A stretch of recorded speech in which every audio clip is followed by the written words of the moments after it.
She was always thinking of others and loved to express it. Peggy Teravainen was a queen of shopping, not just because she loved to bargain, but also because it allowed her to let others know that she was thinking of them with tchotchkes and presents and small gifts. But my mom's generosity transcended material things, for she was so generous with her time and attention. Since my mom passed, I've had many childhood friends reach out to me to say that 2 Bird Street was always a haven for them through tough adolescent years, and that my mom would always be there for them with thoughtful advice and great conversations. Our house was always there for people who needed a family. One of my brother Dennis's friends, Rashawn, became my unofficial 3rd brother when he began to stay with us in high school. And then when my mom began volunteering for a local organization that helped elderly and disabled people, she befriended a woman named Marie who didn't have any living family members. And from that moment on, until Marie passed away, she would spend every holiday at 2 Bird Street with us.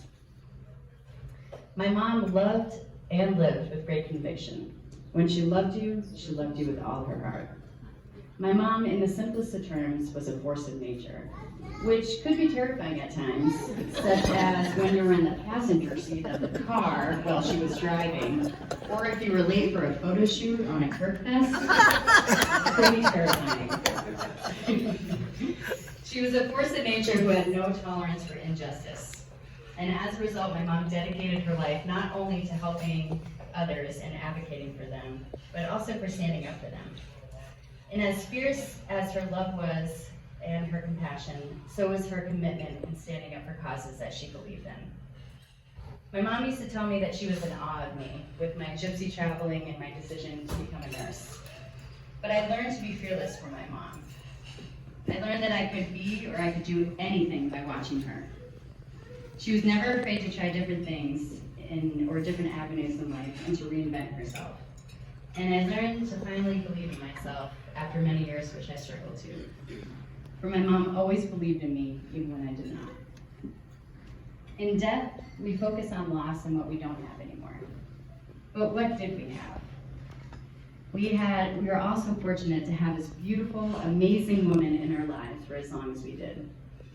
Although we may not have been ready to say goodbye or had all the time we wanted, the time we did have with her is so special and precious. Peggy Teravainen was a one-of-a-kind woman and a one-of-a-kind mother. We are here today to celebrate her life, her love, her accomplishments, and her legacy. So although our hearts may be heavy, I hope we can be joyful today in celebrating my mom as she wanted us to. So please, raise your glasses. To the one and only Peggy Teravainen. Yeah. Love and live fearlessly like my mom did. Launch it. Tommy Teravainen. You're up.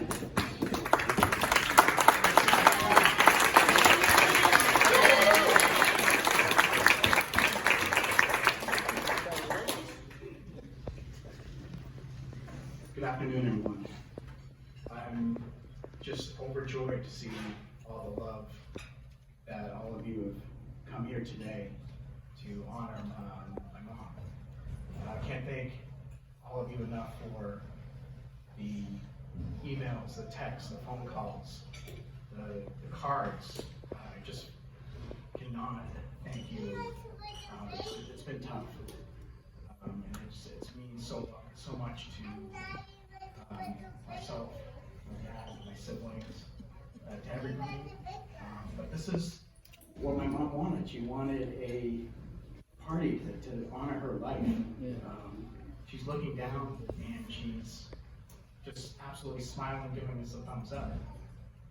She also wants to remind everybody that Kohl's is having a sale.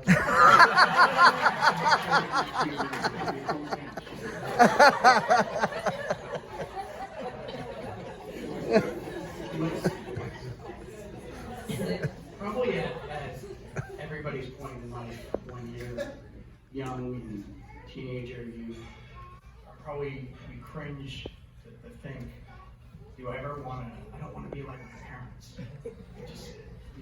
Maybe it's their mannerisms, maybe it's the way they dress, so forth. And I think of my mom's legacy, of her volunteering at the church, the town, driving senior citizens who have no means to get to appointments, to her going back to school to get her master's later on in life, to traveling to a convent outside of Mexico City to volunteer when she was in school. I guess it's, I'm okay if I ever turn out to be like my parents. That's, sorry.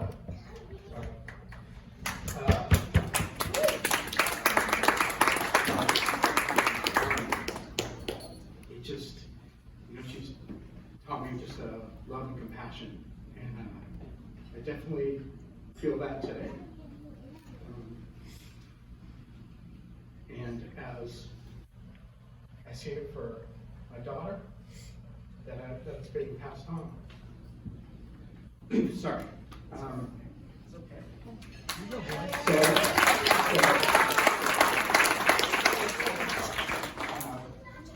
I just want to acknowledge the love and admiration to my dad, who was always at my mom's side and has continuously to teach me what it is to be a good husband to my wife and to be a good father to me, to my siblings. I'd say I love you, Dad. Thank you.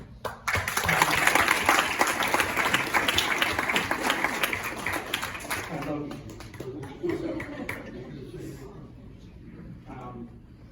So I just wanted to, I did some research, I just wanted to find some type of Irish blessing. Death leaves a heartache no one can heal, but love leaves a memory no one can steal. So, please raise a glass to Peggy, Mimi, Mom. Love you.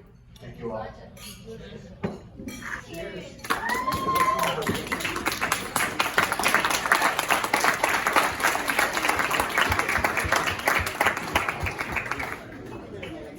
Yeah, my dad's already hurrying me up, so I'm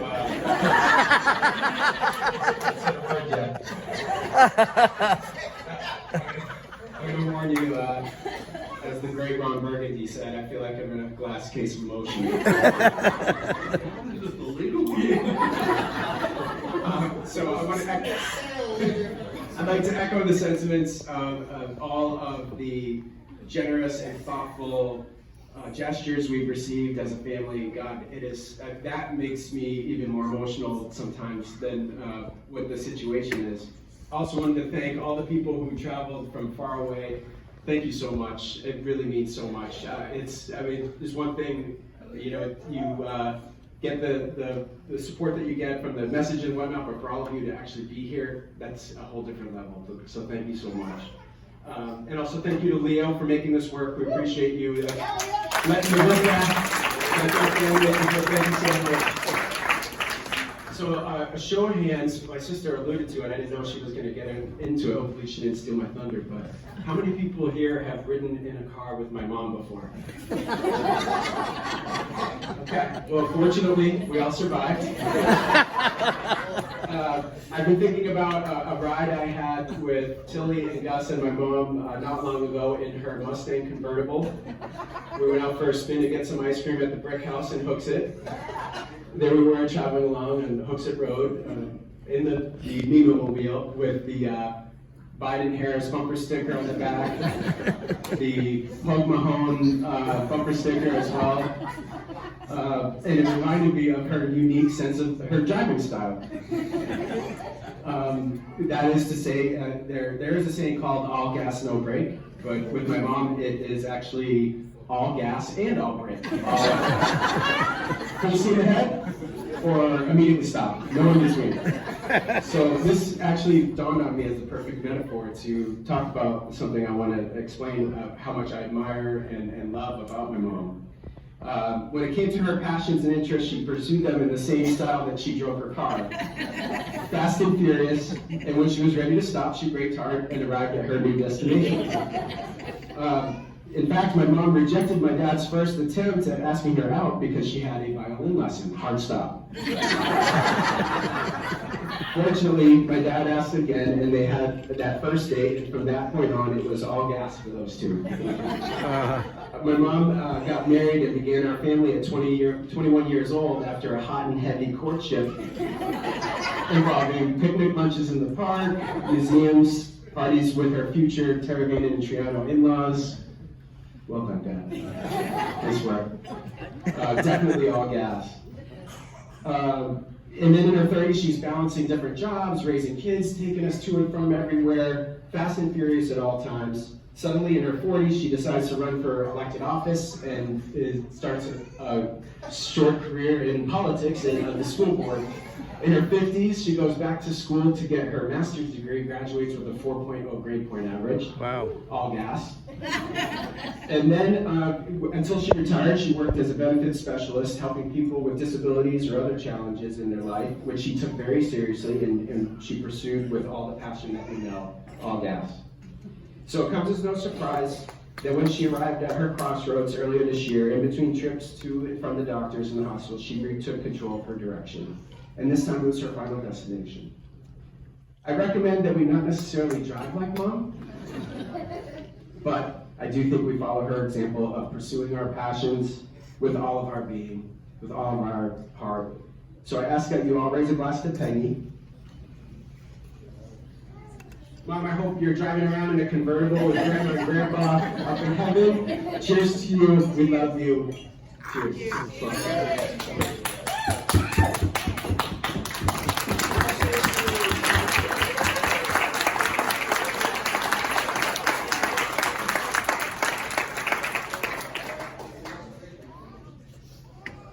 So obviously, they saved the best for last.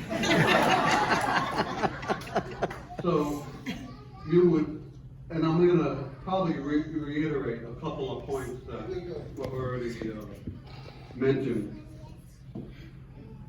But if you knew someone for 50 years and you were married to them for 48 years, you would expect that I have a lot to say. So if you have a weak bladder or less than half a glass, I suggest you take care of it now. So most important is that there has to be an immense thank you to Megan, Britt, and Michelle for collaborating on this event and bringing it all together and bringing you here. So, Megan, Michelle, and Britt were assisted by their two elves, Dennis and Tom. The second round of thanks goes to each and every one of you. I am just overwhelmed by the outpouring of everybody's presence, the outpouring of cards that were mentioned, comments on her obituary wall.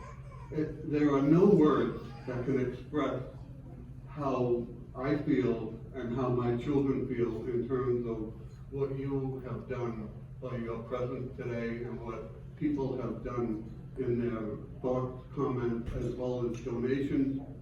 My understanding is that the Hooksett Library, the Visiting Nurse Association, and the American Cancer Society and the American Heart Association all received donations from various people. And my thanks go to them as well. I just want to remind you that if you haven't signed the book, I really, before you do leave, please make sure you sign it. So the thank yous are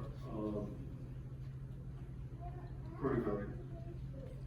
I just want to mention one of the comments that I made on the obituary, and I used the word adventurous to describe the relationship that Peggy and I had. So that adventure was like a roller coaster. And like any roller coaster, you had twists, you had turns, you had hills, and you had valleys. And sometimes you felt as if there were more valleys than hills.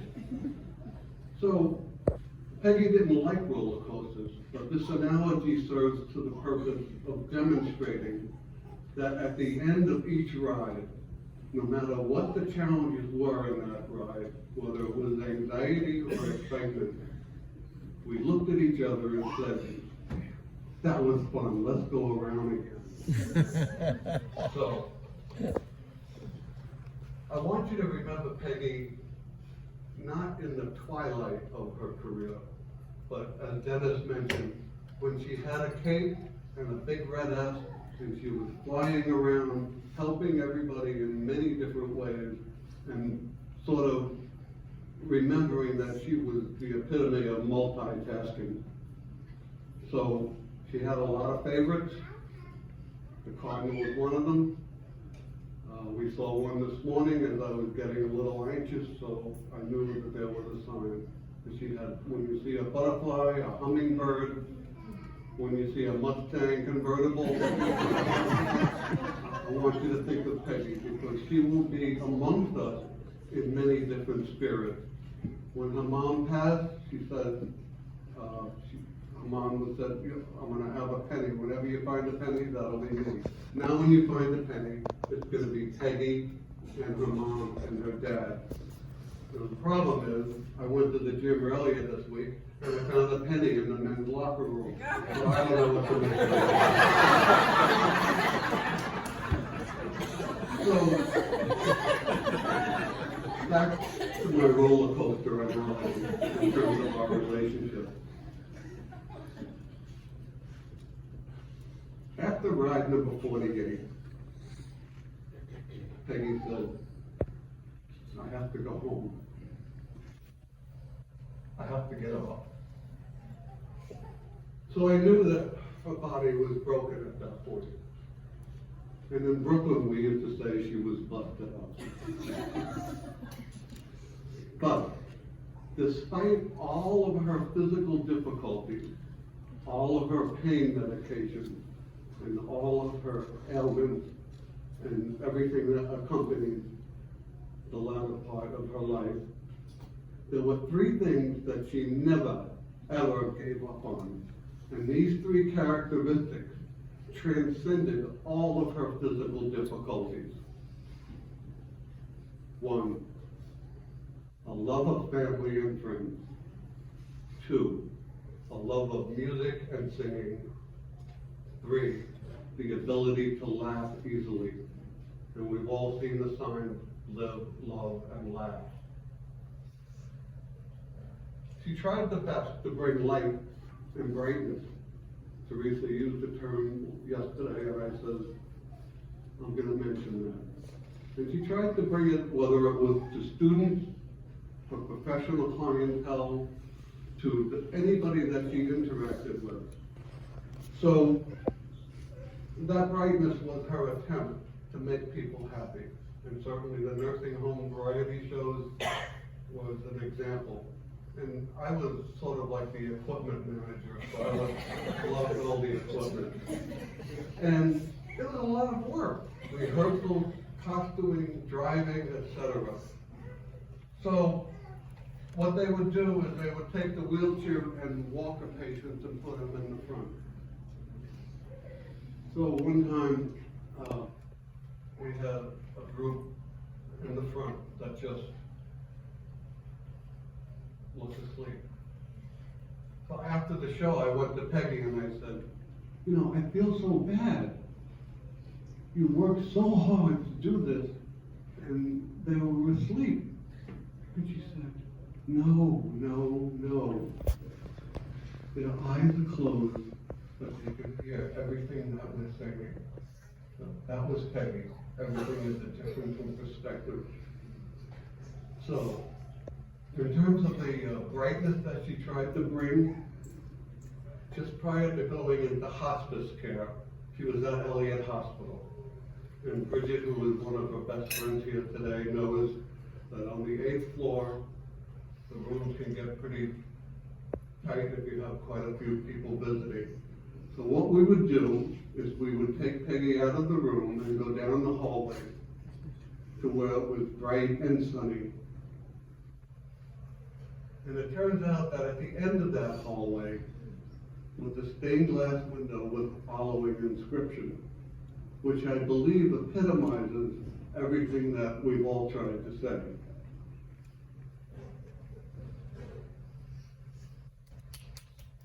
Do not mourn the absence of the flame. Rather, let us celebrate how brightly it burned. To Peggy. So, we're going to continue eating and drinking. No gambling yet.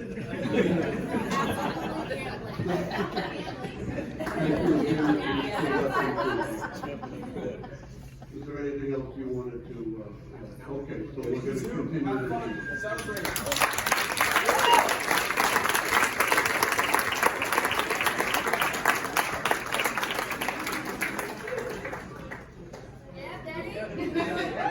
I want to introduce Peggy Jones, Peggy's other sister who lives across the street. And Peggy has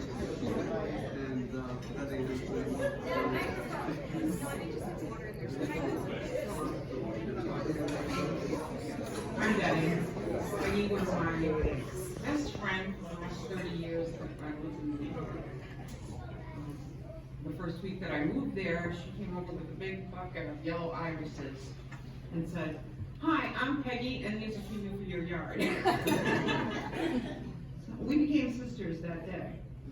But what I wanted to say was, Peggy and Dennis have always been very good neighbors. We've watched each other's houses and animals and whatever we needed to do to take care of each other through these few years. And the day that I found out that Peggy was gonna leave us and go home, all of her children were there, and I knew something was wrong because the day before all of her children were there, and that never happens. 2 days in a row. So I went over, and Dennis opened the door for me, and I said, "What's going on?" And he told me, and he said, "And I don't suppose I'm gonna stop you from going to visit her." And I said, "You've gotta be out of your mind." But what I wanna share with you is, they've talked about their love for each other and their mom. I wanna tell you what I saw those last 2 weeks of Peggy's life. I worked in the medical field as an LNA doing home care for mostly hospice patients. So, to see this family come together and love on their mom and their wife, and to do every possible thing they could for her, was such a blessing to my heart, because I know how some people don't get that. And so you guys have my love forever, just because of what you've done for your mom. You've been there for her. And I just wanted everybody to know how proud I am, just as a neighbor, of you kids. So, I love you all.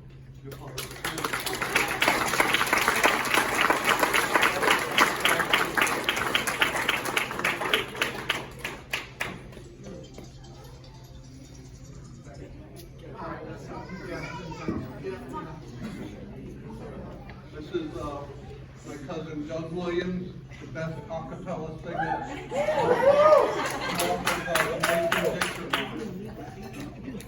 You know, everybody knows how Peggy loved music, and she loved hearing our doo-wops when I was in Harmony Street. So I have a song for her. I hope I don't mess it up, because I'm all by myself here. But this is going to be for Peggy. This is Smokey Robinson's song. I hope many of you know the song. Ooh, la la la la. Ooh, la la la la. I did you wrong. My heart went out to play.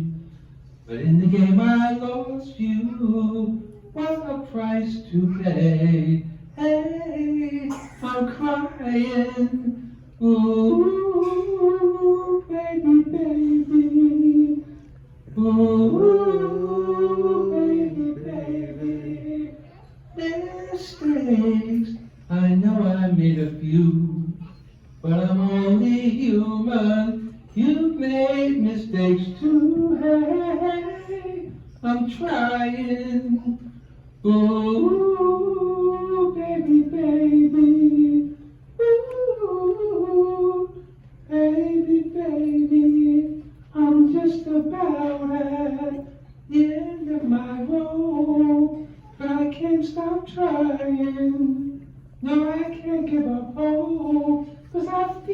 but someday I'll hold you near, and I whisper I still love you until that day's here. I'm crying, ooh, excuse me, ooh, baby, baby. Anyhow, that's it.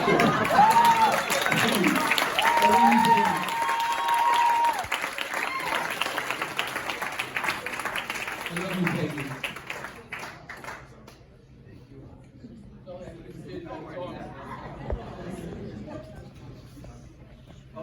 All right, we got a couple more people. We have time, right?